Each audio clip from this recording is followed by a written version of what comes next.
Guys, myself Gulab Thombre and welcome to the channel Edgeon Tips. बघा पाठीमागच्या लेक्चरमध्ये आपण एंडोप्लाझ्मिक रेटिक्युलम आणि गॉल्जी बॉडीज बघितलं होतं. एंडोप्लाझ्मिक रेटिक्युलममध्ये काय होतं, जास्ती काय असं हे नव्हतं. एकतर म्हणजे ल्युमिनल, एक्स्ट्रा ल्युमिनल आणि रायबोझोम जर प्रेझेंट असतील then that is the rough endoplasmic reticulum, आणि ॲबसेंट असतील देन स्मूथ एंडोप्लाझ्मिक रेटिक्युलम. आणि rough endoplasmic reticulum protein form करते, प्रोटीन सिंथेसिस करते, आणि हे आहे ते smooth endoplasmic reticulum lipid synthesis करते. आणि त्यानंतर गॉल्जी कॉम्प्लेक्स ते सिस्टरने असतात, आणि कॉन्वेक्सिस आणि कॉन्केव ट्रान्स. आणि फॉर्मिंग फेज, मॅच्युरिंग फेज, मग फॉर्मिंग फेजला काय मटेरियल सेंड करते यार, आणि त्या ते गॉल्जी कॉम्प्लेक्सच्या ट्रान्स फेजमधून म्हणजे मॅच्युरिंग फेजमधून बाहेर पडते. बस एवढंच आहे, जास्ती काय असं नाही आहे. Okay, I hope everything is clear आत्तापर्यंत, कारण मोस्ट ऑफ द स्टुडंट्सला गॉल्जी बॉडीचं कळच नाही की काय चाललं आहे आणि काय आहे. ओके, होप आज तरी क्लिअर झालं असेल. ओके, लायसोझोम्स पहिला तर लायसोझोम्स बघू. Lysosomes. These are membrane-bound vesicular structures found in process of packaging of the Golgi apparatus. These isolated vesicles have been found in very rich, most all type of hydrolytic enzymes. बस एवढं लक्षात ठेवायचं, हायड्रोलायटिक enzymes ह्यामध्ये सगळ्यात जास्त असतात. Okay, lysosomes. Okay, lysosomes, hydrolytic enzymes.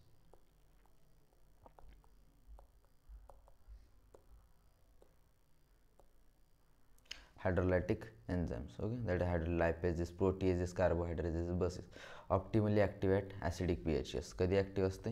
Active acidic pH. Okay, acidic pH. Okay, these enzymes are capable of digesting carbohydrate. Obviously त्याचे enzyme असो, enzyme digest करतात. ओके, बस एवढंच. ह्यात काही नाही. हायड्रोलायटिक एन्झाईममध्ये हे असते. एक लहानच टॉपिक आहे ते दोन्ही पण.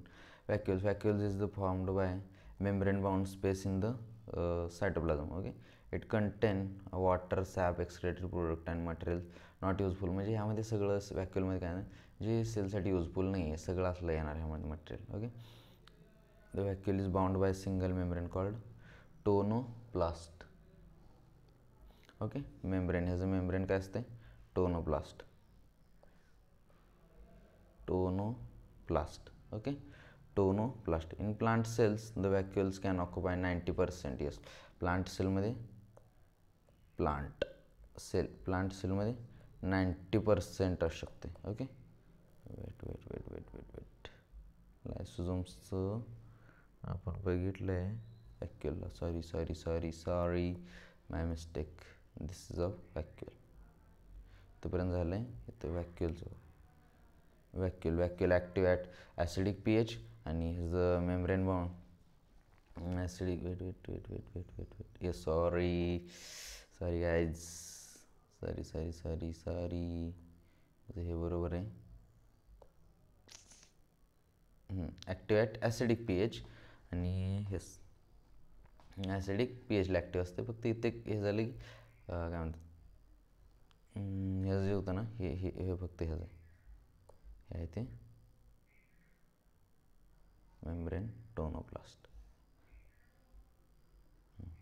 नाव sorry my mistake, sorry. Vacuoles. Okay, vacuoles. Okay, वॅक्युल्सचं काय होतं, वॅक्युल्सचं आहे ना टोनोप्लास्ट मेम्ब्रेन असते. ओके, टोनोप्लास्ट मेम्ब्रेन असते. आणि प्लांट सेलमध्ये किती असते?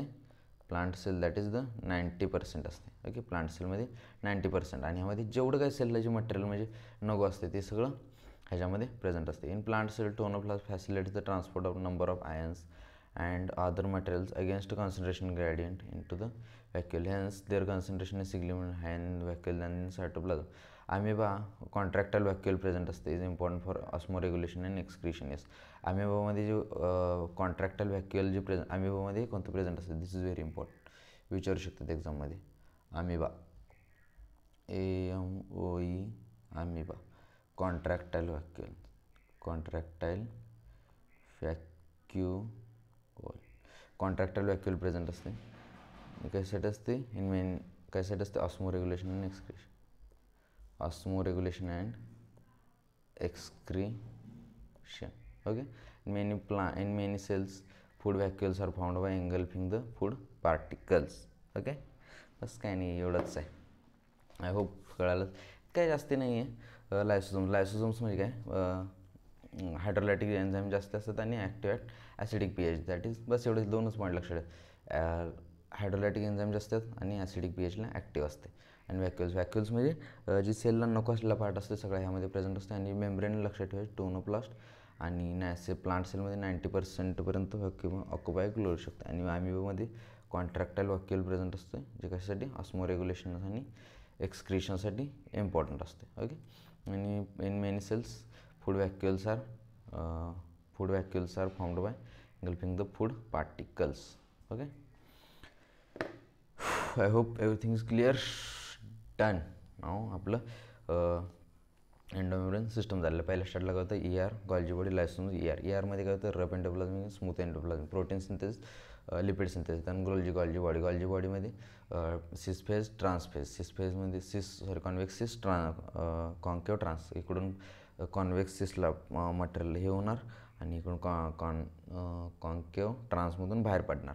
त्यानंतर लायसोसोममध्ये हायड्रोलायटिक एन्झाईम्स जास्त असतात आणि ॲक्टिव्हेट ॲसिडिक pH. आणि व्हॅक्युल्स आहे ते टोनोप्लास्ट मेम्ब्रेन असते आणि ह्याच्यामध्ये जो सेलसाठी नको असलेला पार्ट असतो सगळा ह्यामध्ये प्रेझेंट असते. आणि 90% प्लांटमध्ये ऑक्युपाय करू शकते. आणि ॲमिबामध्ये कॉन्ट्रॅक्टाईल व्हॅक्यूल प्रेझेंट असते, कशासाठी असते, ऑस्मो रेग्युलेशन आणि एक्सक्रिशनसाठी. Okay, I hope everything is clear. Thank you so much. Bye bye.